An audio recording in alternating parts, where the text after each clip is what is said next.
Halo semuanya, selamat datang lagi. Hari ini kita bakal kupas tuntas salah satu topik yang paling panas saat ini, kecerdasan buatan atau AI. Kita akan coba pisahkan, mana yang cuma hebohnya aja dan mana yang beneran terjadi di lapangan. Ini analogi yang pas banget ya kan? Rasanya gampang banget gitu buat mulai proyek AI dengan semangat membara. Tapi, seperti yang akan kita lihat, perjalanan sampai sukses itu, wah ternyata jauh lebih berkelok-kelok dan penuh tantangan. Dan ini dia nih, kenyataan pahitnya. Banyak penelitian nunjukin kalau cuma 25%, iya cuma seperempat dari proyek AI yang benar-benar ngasih hasil yang diharapkan. 3/4-nya gagal. Ini kan bikin kita mikir, kok bisa ya jomplang banget antara janji manisnya sama hasilnya? Nah, buat ngejawab pertanyaan itu, kita bakal jalan-jalan ke beberapa area penting. Kita mulai dari sejarah singkatnya, terus kita bedah 7 klasifikasi AI, lihat gimana AI nyelip di kehidupan kita sehari-hari, mampir ke kuburan proyek AI yang serem itu, dan yang paling penting, gimana caranya membangun AI yang beneran jalan. Oke, mari kita mulai dari awal. Biar ngerti AI yang sekarang, kita harus lihat dulu akarnya dari mana. Soalnya, ini bukan teknologi yang ujuk-ujuk muncul kemarin sore.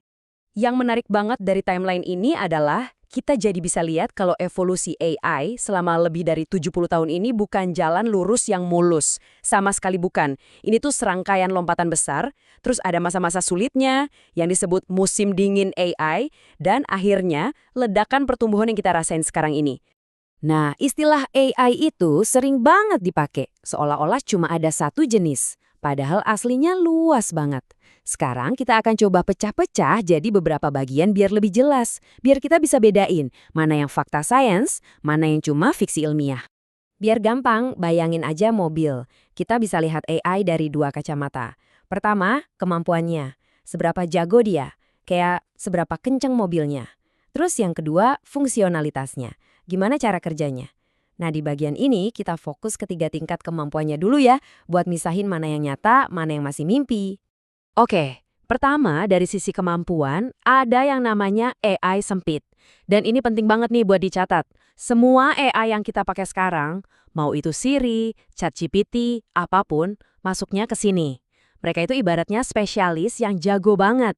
ChatGPT bisa nulis esai, tapi ya dia nggak bisa belajar nyetir mobil. Fokusnya cuma satu. Selanjutnya, ini dia nih yang jadi impian para peneliti AI, Artificial General Intelligence atau AGI. Bedanya apa? Bedanya itu di kemampuan buat transfer ilmu. Jadi, dia bisa belajar dari satu hal, terus ilmunya dipakai secara kreatif buat hal lain yang sama sekali beda. Nah, untuk saat ini, AGI itu masih murni di dunia fiksi ilmiah. Dan di paling puncak, ada konsep AI super. Ini AI yang secara teori, wah, jauh ngelampauin kecerdasan manusia dalam segala hal. Kreativitas, logika, bahkan emosi. Tentu aja, ini masih jauh banget dan sifatnya masih spekulatif. Jadi, intinya begini, dari 3 level kemampuan tadi, semua teknologi AI yang ada di dunia saat ini, sekali lagi, semuanya ada di level pertama, AI sempit. AGI dan AI super itu masih sebatas teori. Oke, pertanyaannya sekarang, AI sempit ini wujudnya kayak gimana sih di produk dan layanan yang kita pakai tiap hari? Nah, ini penting. Kita udah tahu apa itu AI sempit, sekarang ayo kita lihat gimana bentuk nyatanya di dunia kita. Si AI sempit ini nongol dalam banyak bentuk yang mungkin udah akrab banget buat kita. Ada AI asistif, kayak spell checker yang diam-diam bantu kita nulis. Terus ada AI otonom, ini otaknya mobil self-driving.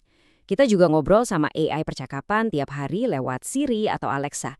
Dan waktu Netflix kayaknya tahu banget film apa yang kita suka, itu kerjaannya analitik prediktif. Masing-masing jago di bidangnya sendiri, nunjukin betapa luasnya penerapan AI sempit ini. Setelah lihat semua potensi yang keren-keren tadi, sekarang saatnya kita balik ke bumi dan ngadepin kenyataan pahitnya, yaitu implementasi AI di dunia bisnis. Dan gambar ini nunjukin dengan jelas banget masalah yang kita omongin di awal tadi. Ada jurang yang dalam banget antara janji dan kenyataan.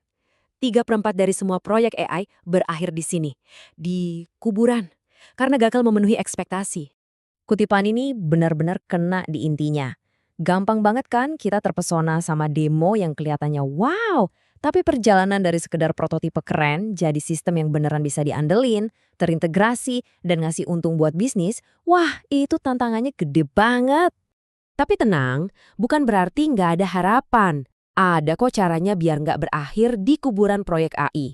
Yuk kita bahas 3 strategi kunci biar proyek AI kita sukses dan beneran ngasih hasil. Ini dia nih kuncinya. 1, selalu mulai dari masalah bisnisnya dulu. Jangan mulai dari, kita bisa pakai AI buat apa ya? 2, ajak semua pihak terkait dari awal. Pastiin mereka semua ngerti dan dukung. Dan yang ketiga, ini yang paling sering dilupain. Dari hari pertama, udah harus dipikirin gimana nanti model ini bakal dipakai di dunia nyata. Jangan cuma jadi pajangan di laptop. Nah, biar seimbang, setelah tadi kita ngomongin yang serem-serem, sekarang kita lihat apa yang terjadi kalau AI diimplementasikan dengan benar. Dampaknya itu bisa mengubah total banyak industri besar. Dan tabel ini nunjukin potensinya yang luar biasa, mulai dari nyelamatin nyawa di dunia kesehatan lewat diagnosis yang lebih cepat, ngubah dunia keuangan dengan deteksi penipuan, sampai cara kita belanja dan jalan-jalan. AI yang sukses itu benar-benar jadi game changer. Jadi pada akhirnya, pertanyaannya bukan lagi soal seberapa hebat teknologinya. Teknologi itu udah terbukti kuat. Tantangan sebenarnya ada di kita. Apakah kita cukup bijak buat mengidentifikasi masalah yang tepat, kerjasama dengan baik, dan menerapkan alat yang luar biasa ini dengan tujuan yang jelas dan pandangan jauh ke depan?